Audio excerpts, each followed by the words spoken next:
Ngayon, mapagpalang araw po sa ating lahat. Ayan, dito po tayo sa bayan po ng Umingan, Pangasinan. Along Provincial Road po itong titignan natin, house in lot. Almost 1.2 hectares titled property.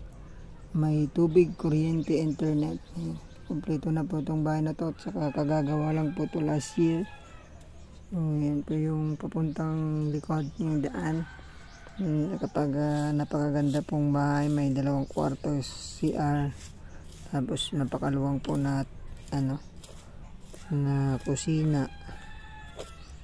Makikita nyo po mamaya, pasukin natin. Nandito po tayo sa pinakalikod ng property. Yan po yung daan papunta po sa 2 fish pan.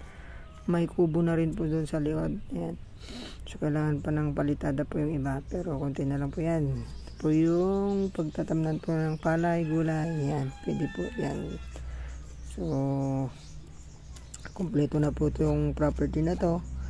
May 2 fish pan, may pagtatamnan ka na po ng palay, tsaka may bahay na rin. Makikita nyo po mamaya yung sa fish pan, papaliparan po natin ng drone. Yan, dito na po tayo sa loob ng bahay. Ayun po yung kusina, yung salas nila dito. Yung ibang gamit po dyan, yung kama, ganyan, kukunin daw po ng seller natin. Yung aircon po na maiwan, kubo. Ayan.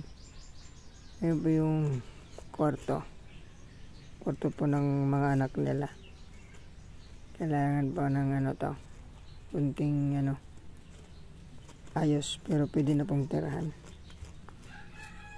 Ayan po yung isang kwarto nila, pero hindi po mapasok, ko lang susi. Yung CR, ito po yung CR nila. Ayan, na rin pong gamitin to. Bayan po ng Umingan.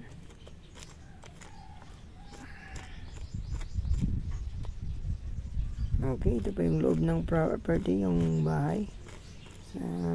Sa mga naghahanap po, bayan po ng Umingan, 1.1 hectares. Asking price po ni seller natin 5.5. Negotiable upon viewing. Direct po tayo sa seller. Titled property, pangalan po niya. Yan po yung tubig nila. Meron na rin filter. So yan, maraming salamat po.